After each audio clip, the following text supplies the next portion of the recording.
Freestate Comicon, April 21st. Excuse me, October 21st, 2017. Yesterday, Lawrence, Kansas. I'd never been to one of these Freestate Comicons before, even though I've been going to Comicon since 1991.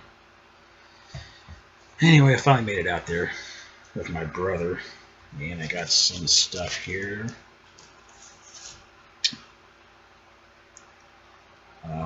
One building was where all the sellers were.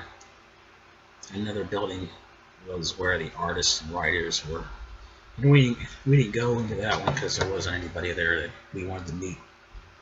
Before I show you the comic books, I'll show you some other stuff that I got. I actually picked this up on my way out.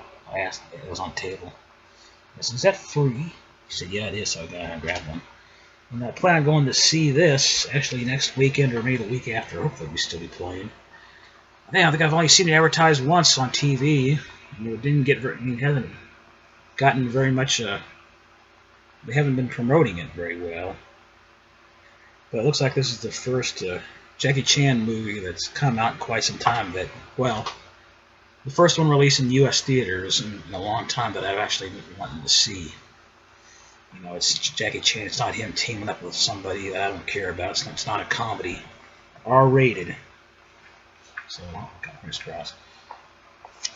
The Foreigner. That came out, I believe it was last week. From the director of Casino Royale, Jackie Chan, The Foreigner. The legend returns to the big screen October 13th. Hell yes.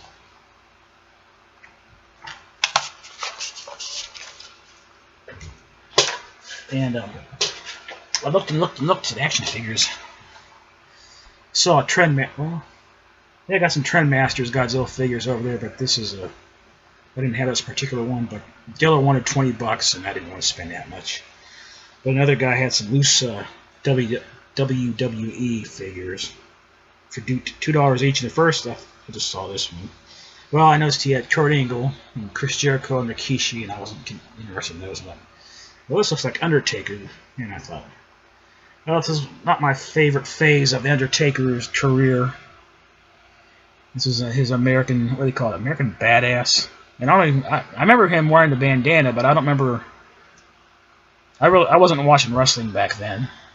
But on his shirt, let's see, Destruction Incorporated, not to be confused with Skandar Akbar Devastation Incorporated. It says something else on his back, but I can't tell what that says. Got the lamp off. You know what? Grab the flashlight. Shit. I'll be right back.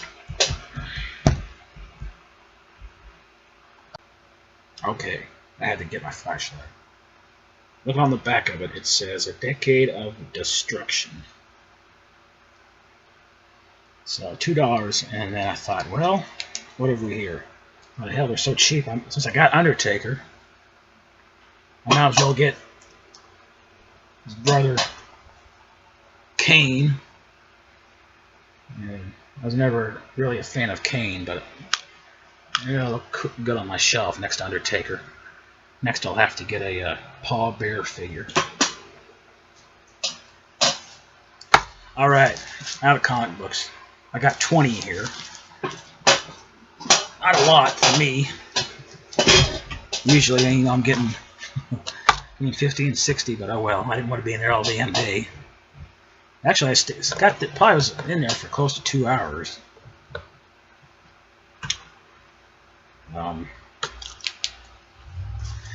This is Superman Batman issue 17. It's a pretty cool story.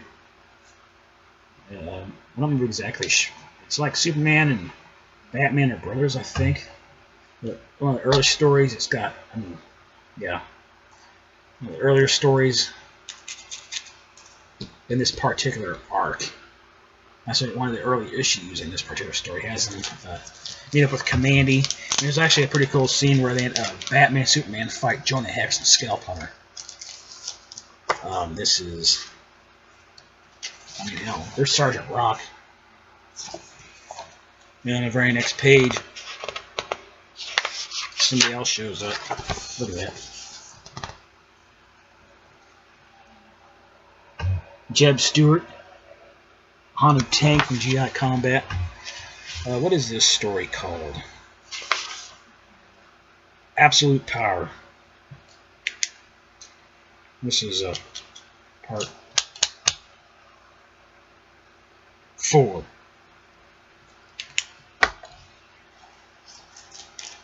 So now I'm finished reading that particular story. And here's the last part of it, which is issue 18.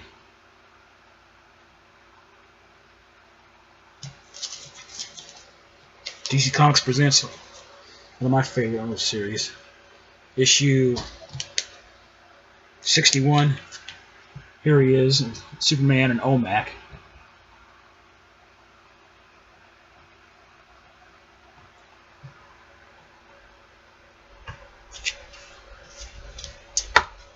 I've been trying to, I used to have, I think, all of these, but I was an idiot, sold them on eBay one time.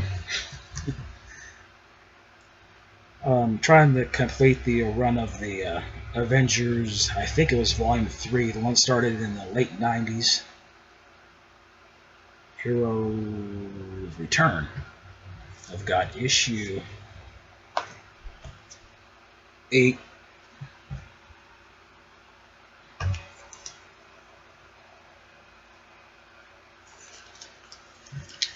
Issue 38. Back when the Avengers was a lot easier to follow.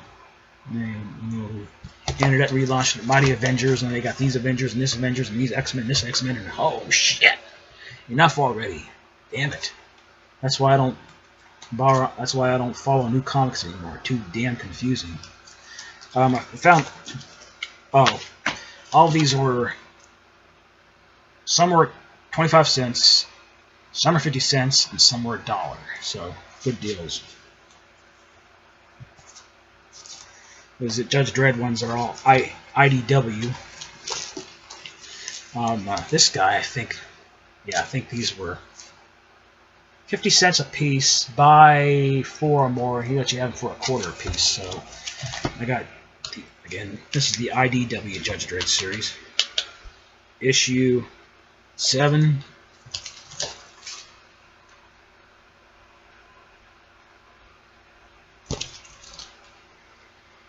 Issue 11. I've only got maybe a couple of these.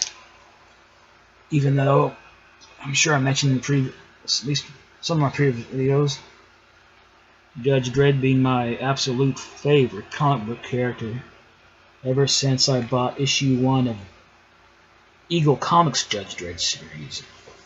That was it, man. I got that and shit, it was like, whoa.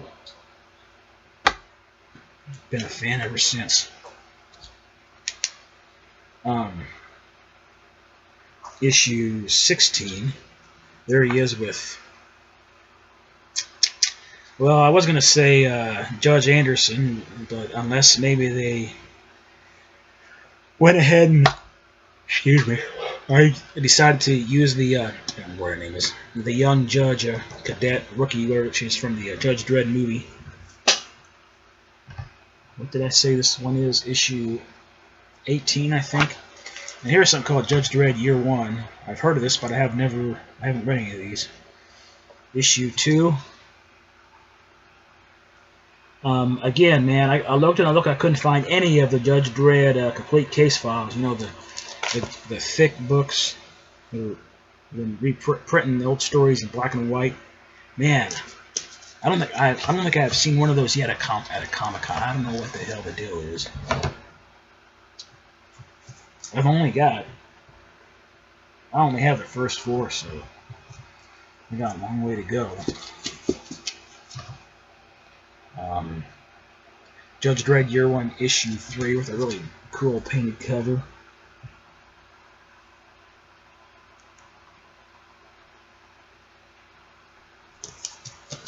Something called Judge Dredd Mega City 2, City of Courts. Issue 5. It's kind of bent. Go ahead and open this one. Just to see if I got that title right. I hate Scotch tape on comic book bags. I can understand why they do it, but you know, once it's in my collection, take that damn Scotch tape off. Yeah, that's what it says. Judge Dredd, Mega City 2, City of Courts. I've never even heard of this series. I don't even know if IDW is still doing Judge Dredd comics or not.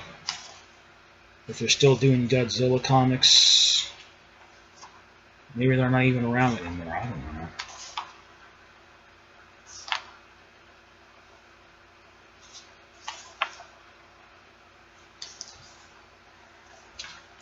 Go ahead and put that back in here. Here's that damn Scotch tape. Get that shit off here.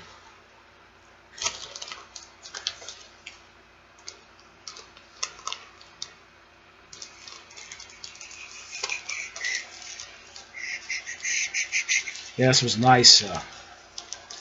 Being in a much smaller, probably at least the fourth of the size of the Planet Comicon. Yeah, I'd say it was a fourth of the size. It was actually probably smaller than that.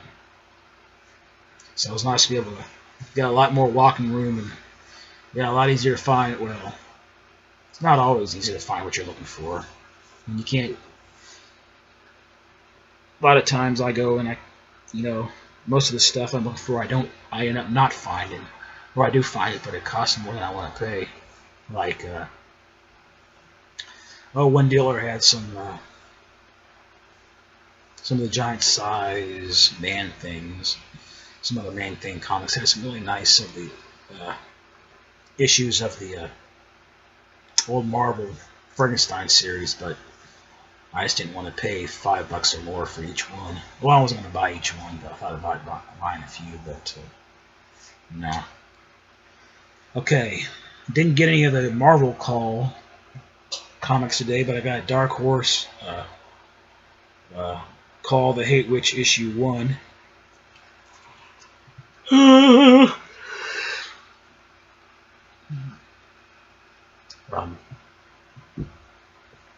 Been a fan of Call ever since going to Kmart.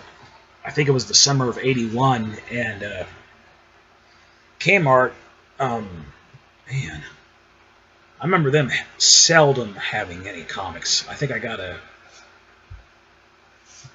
had a Batman comic there at one time. I think it had some guy called the Tarantula on the cover. Yeah. Really don't remember Kmart having comics that much. So anyway, the magazine rack, they had an issue of Bizarre Adventures, I think it was. And it was the one with John Bolton Call story. And somehow I convinced my mom to let me have it. And, yeah, really liked it. This guy had his stuff marked down to $1/4 a piece, and I looked and I could only find this one comic. This is Wild Storm, Nightmare on Elm Street, issue 5. I don't know if I've only got maybe one or two of these on Elm Street from the Wild Storm series. Yeah, I don't know if that's if it's a Nightmare on Elm Street issue 5 or it's a Nightmare on Elm Street, The Demon of Sleep issue 5. Well, I guess it is just Nightmare on Elm Street because it says 1 of 3. So anyway, now this one dealer had I think these were $1 buy one get one free, so 50 cents a piece. All but one of them. I'm not sure.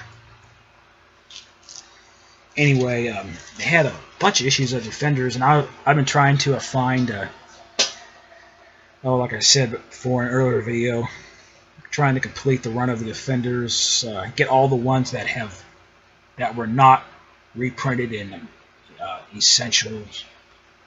I think they only went up to Essential Defenders Volume 7, and they never finished reprinting the entire series. So I've been trying to get with the ones that were not reprinted, and I have all of those except 143. And I looked and I looked and looked, and I could not find that. They had a bunch of the other ones, but they didn't have that one. Anyway, I picked up several Marvel 2-in-1s, issue 50. I don't know what the hell is going on here, but we got The Thing battles The Thing.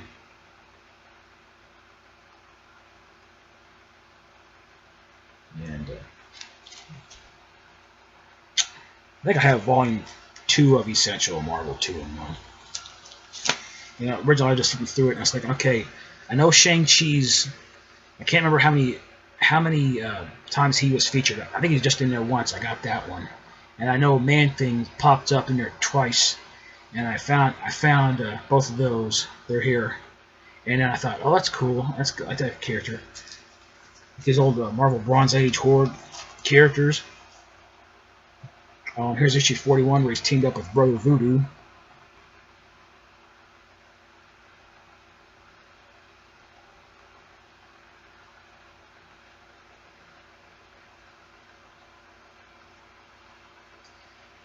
I don't think they ever had a thing. I could be wrong. I don't think they ever did Thing with a Werewolf by Night or Dracula or Monster of Frankenstein. Here he is. I've been interested in learning more about this character for quite a while. Modred the Mystic. And this is Marvel 2-in-1 issue 33.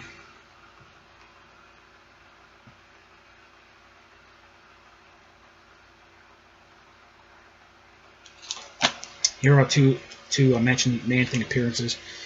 Marvel 2-in-1 issue 43. I actually have. I've already read this twice. This particular story. I've yet to open this, but I've read the story. It's in Essential Man-Thing. Can't remember if it's volume 1 or 2. And it's also in Essential Marvel 2-in-1, I believe, volume 2. It's got Thing, Man-Thing, and Captain America. I really like this cover. I guess it's got two stories in this one, because it shows Ben Grimm fighting side by side with Fury and his Howling Commandos. Marvel 2-in-1 issue 77.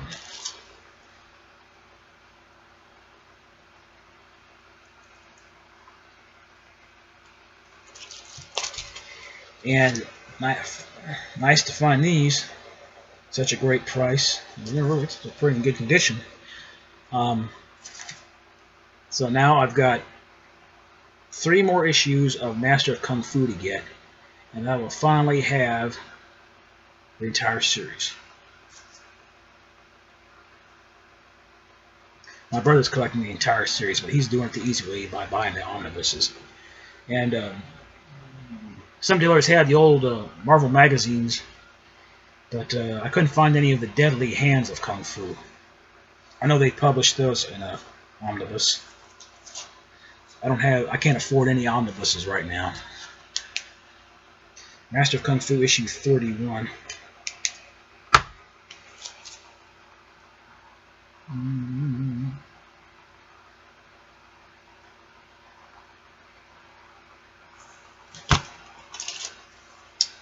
And Master of Kung Fu issue 32. That's it.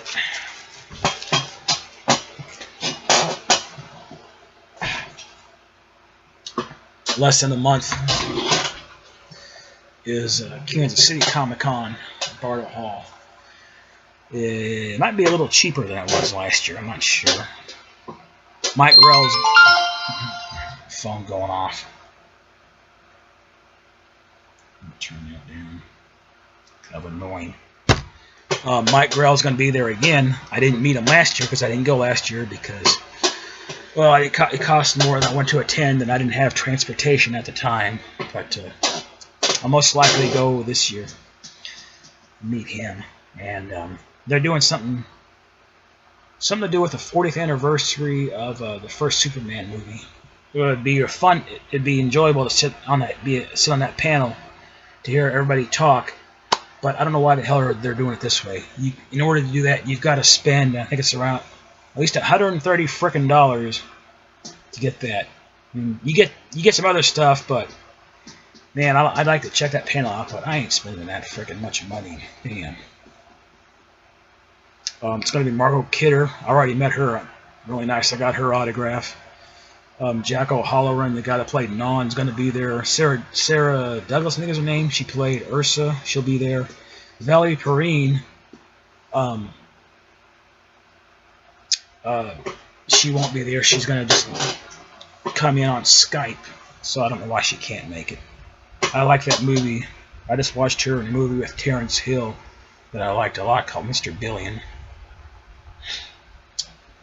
She was quite quite fetching back then. I'm not sure how she looks now, but anyway, who else is going to be there? The actress that played Lana Lang, and the actor that played Clark Kent, the high school Clark Kent, and then the even younger Clark Kent. You know, he was a baby, where Ma and Pa Kent first found him, and he, you know, raises up their truck. Who else from that? I think that's gonna be it. I mean, obviously Christopher Reeve and Marlon Brando aren't gonna be there. Yeah, and, I think that's gonna be it. Other than Mike Grell, I'm really not too interested in meeting anybody there. I might. Well, it would be cool to have this sign. It's got the like the deluxe versions of the first 4 Superman movies, and what was the one? Superman Returns. If I could get them all to sign this, but you know, come on, we're talking. You know how much? It's $20 just for Margot Kidder, and you figure $20 for how many different guests? 5 or 6. We're talking over $100 to spend on autographs. I have to give that some serious thought. I mean, I really don't need the autograph of the guy that played young Clark Kent on here. Now, if it was Christopher Reeve's signature on here, that'd be pretty freaking awesome. Yeah, I don't know why they're moving it up to November. I mean, usually it's in summer. And Planet Comicon, which is usually in the spring, they're going to move that up, and that's coming up in the same location in February. So, anyway, more about both of those when they happen, and you can guarantee that I will make a video, because I will most likely be attending both of those, but that is still quite some time away, so that's going to do it. Yeah, I'd probably go to this con again. Like I said, you know, it was nice to go to a smaller one where you're not feel so rushed, and it's not so damn crowded, and it's still quite a drive, but not too bad. Got to drive over to my brother's house, and then from his place to there is around 40-something minutes. So. Yeah. Alright. That's all for now. Thanks for watching.